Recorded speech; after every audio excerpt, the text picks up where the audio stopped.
ప్రియమైన దేవుని బిడ్డలారా, ప్రియ సహోదరి సహోదరులారా, ప్రభు అయిన యేసునామములో మీకందరికీ ఉదయకాల శుభములు. ప్రతిరోజు ఉదయ ప్రార్థన. దేవా, నా దేవుడవు నీవే, వేకువనే నిన్ను వెతికెదను. ప్రతి ఉదయము నా కంఠస్వరము నీకు వినిపించెదను. ప్రతి ఉదయమున నా ప్రార్థన నీ సన్నిధిని కాచి ఉంచెదను. పరిశుద్ధుడా, ప్రేమామయుడా, కృపామయుడా, మా ప్రియ పరలోకపు తండ్రి, మీ ఘనమైన నామమునకు స్తోత్రములు నాయన.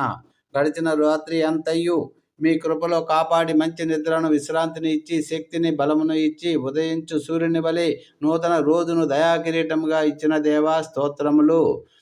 అయ్యా, ఈరోజు మేము గతంలో వలె కాక మీ సహవాసంలో గడపాలి. వాక్యధ్యానంలోను, బైబిల్ పట్టణంలోను, ప్రార్థించడంలోను, విశ్వాసంలో ముందుకు సాగే కృపనివ్వండి. శోధనను సహించువాడు ధన్యుడన్నావు కదా. ఈరోజు మాకున్న ప్రతి శోధనలను, అన్ని ప్రతికూల పరిస్థితులను ఎదుర్కొనుటకు గొప్ప విశ్వాసమును, శక్తిని దయచేయండి. మా రాకపోకలందు మేము తిరిగి మా గూటికి చేరు వరకు మాకు, మా పిల్లలకు మీ కాపాడే దూతలను కావలిగా ఉంచండి.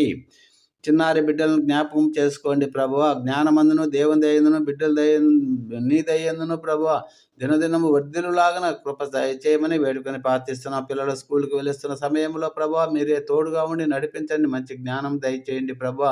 పిల్లలు తల్లిదండ్రులకు ప్రభువా లోబడి విధేయత చూపించే కృపను దయచేయమని వేడుకొని ప్రార్థిస్తున్నాం. పిల్లల ప్రభువా నాయన తల్లిదండ్రులు మంచిగా పెంచుటకు కృపను చూపించమని, వాక్యములో వారిని పెంచుటకు కృపను చూపించమని వేడుకొని ప్రార్థిస్తున్నాం. ఈరోజు ఎవరైతే ఉద్యోగాలకు ప్రయత్నిస్తున్నారో వారిని జ్ఞాపకం చేసుకొని మీ చిత్తంలో మంచి ఉద్యోగమును దయచేయమని వేడుకుంటున్నాం ప్రభువా. వివాహమునకు సిద్ధపడుతున్న బిడ్డలను జ్ఞాపకం చేసుకొని, నరుడు ఒంటరిగా ఉండుట మంచిది కాదని ప్రభువా, వివాహము అన్ని విషయంలో ఘనమైనది గనుక నీ ఆదాముకు అవ్వను ఇచ్చినట్లుగా ఏకాంగులను సంసారులుగా చేసే దేవుడు గనుక విశ్వాసినే వివాహం ఆడాలి అనే నియమం ప్రకారము సాటి అయిన సహకారిని నీ చిత్తంలో ఏర్పాటు చేసి వివాహము ఘనంగా జరిగించమని ప్రార్థిస్తున్నాను. ఉద్యోగాలు చేస్తున్న వారిని జ్ఞాపకము చేసుకొని, శక్తి వంచన లేకుండా నమ్మకంగా యజమానిని మెచ్చే విధంగా, వారు హెచ్చించబడే విధంగా వారి కర్తవ్యం నిర్వహించులాగున కృపను చూపించండి. మద్యానికి, తాగుడుకు, సిగరెట్కు, డ్రగ్స్కు అలవాటయ్యి మీ ఆలయమైన దేహమును పాడు చేస్తూ అదే సుఖం అనుకొని పాపంలోనే సంతోషం వెతుకుతుంటున్న వ్యసనపరులను జ్ఞాపకం చేసుకొని వారిని మార్చమని ప్రార్థిస్తున్నాను. వ్యభిచారులను, నరహంతకులను మార్చినది కేవలం మీ వాక్యము మాత్రమే గనుక వారికి నీ సత్యప్రేమ సువార్తను అందించేలాగున సేవకులను పంపించండి.